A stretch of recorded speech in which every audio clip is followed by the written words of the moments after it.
doutrina que tem a caridade como bússola. Uma filosofia que propõe a lei de causa e efeito como explicação para os males humanos. Uma ciência iluminada pela fé. Estamos falando do Espiritismo.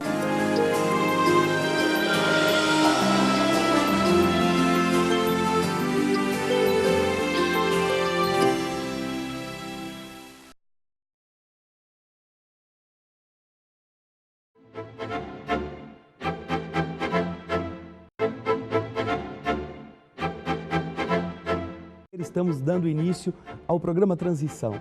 Este programa tem a finalidade de levar informação sobre a doutrina espírita para que você possa entender como funcionam os mecanismos das vidas que se interligam, que se interpenetram, que só a doutrina espírita revela de forma clara.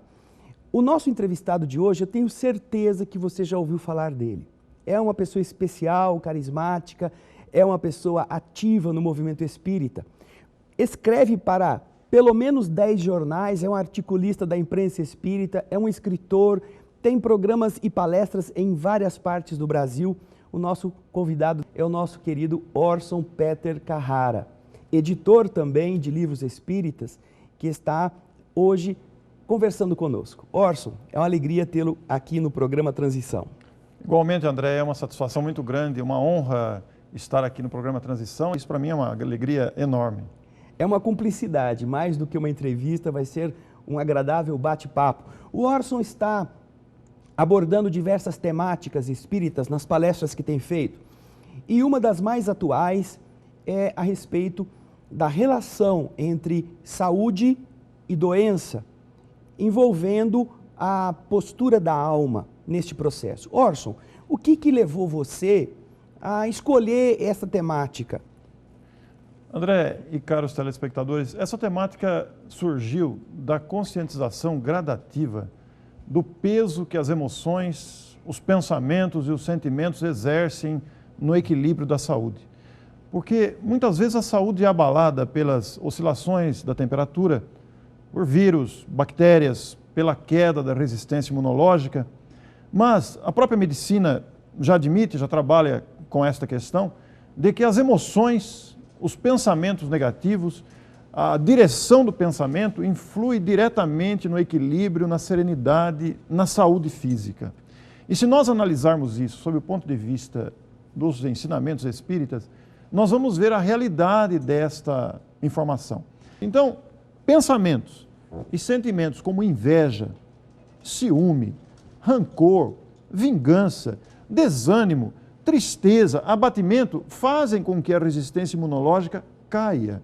E a pessoa se torna mais acessível de se contrair, de se infectar, de se tornar acessível às doenças. Então, esta perspicácia, esta ligação entre as emoções, os pensamentos e os sentimentos na qualidade de vida, na saúde, foi a motivação que nos levou a abordar essa temática, principalmente considerando o que o Espiritismo ensina como a lei de causa e efeito, a lei de ação e reação, que nos faz perceber essa dinâmica. Não faz muito tempo, Orson, nós vimos na televisão, na grande imprensa e em programas de grande audiência, manchetes e matérias cujo título era os médicos chegaram à conclusão que perdoar faz bem para a saúde. Pois é, o nosso Mestre Jesus recomendou o perdão infinito, né? Que nós aprendêssemos a perdoar. Se você pegar, por exemplo, a questão da mágoa, quanta gente se sente magoada por pequenas coisas, atravessa a vida alimentando rancores diversos,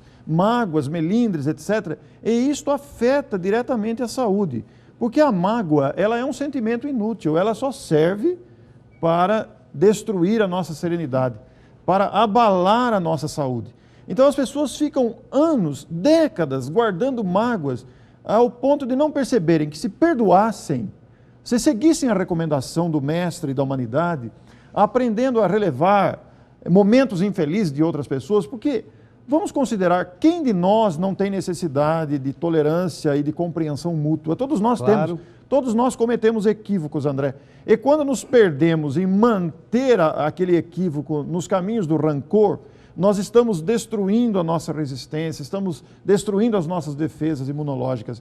Então, o perdão ele tem um efeito terapêutico enorme, porque ele nos liberta deste peso que da dor de cabeça, das dores musculares, da insônia e todos os demais componentes.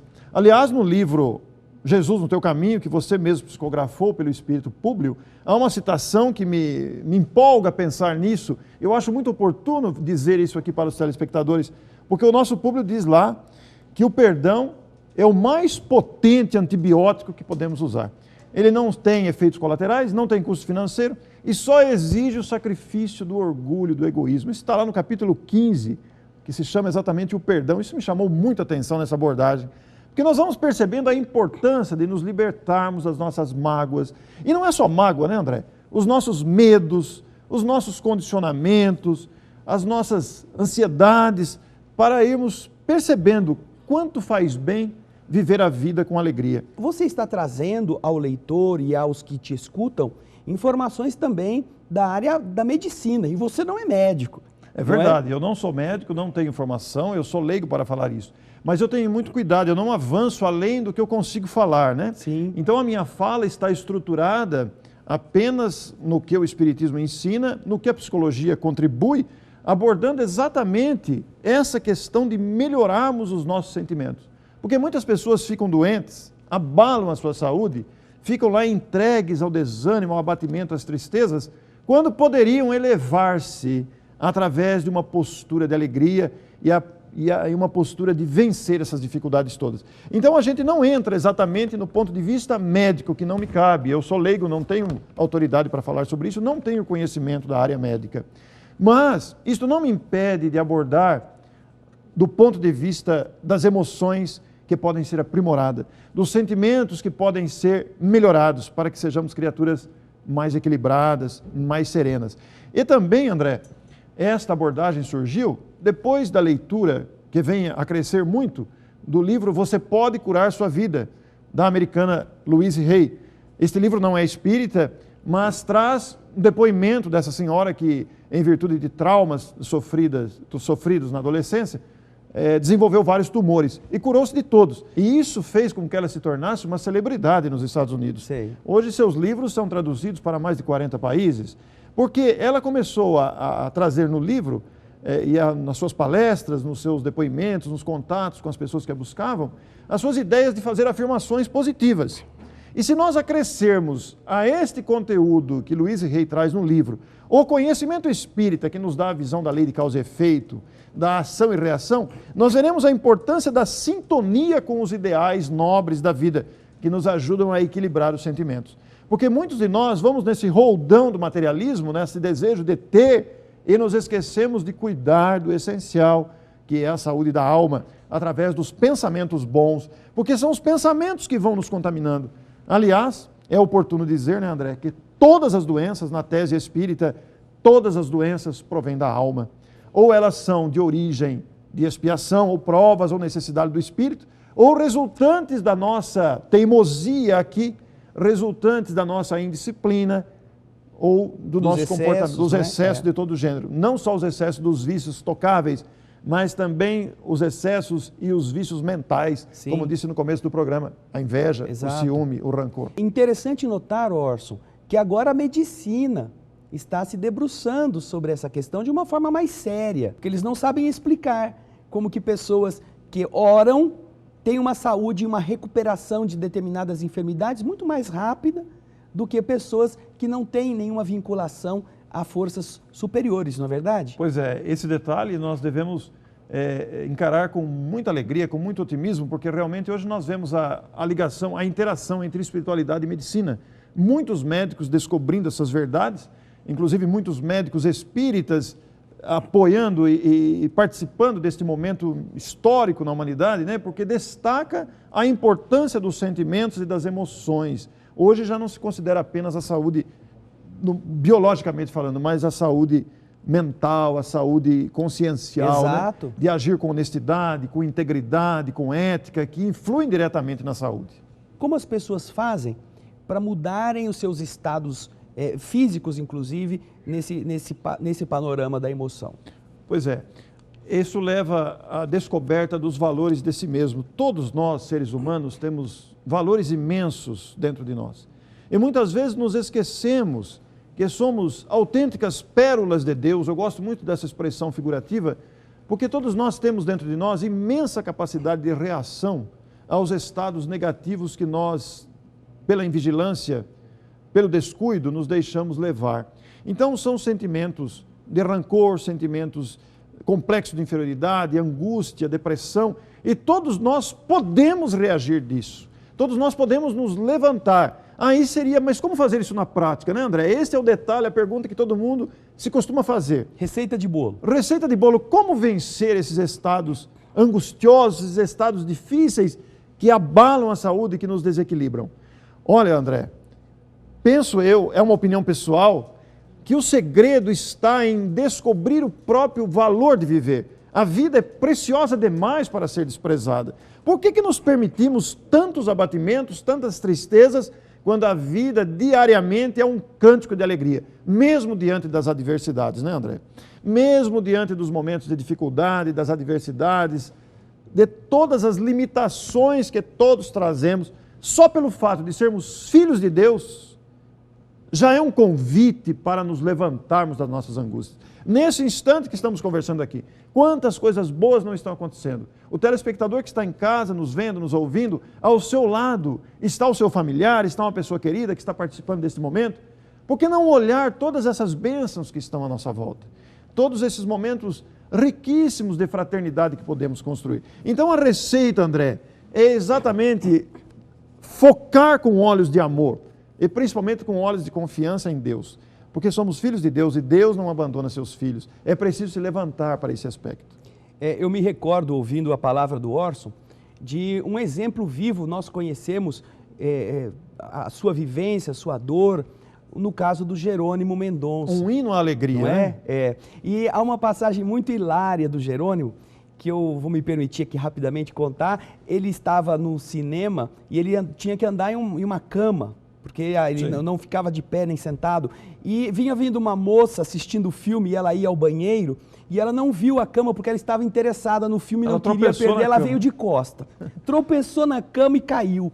E quando caiu ficou muito chateada, né? E começou, levantou-se, esse aleijado, onde eu vou está esse aleijado, eu vou no jogo tal aleijado, eu vou no cinema tal aleijado, eu vou na praça tal aleijado.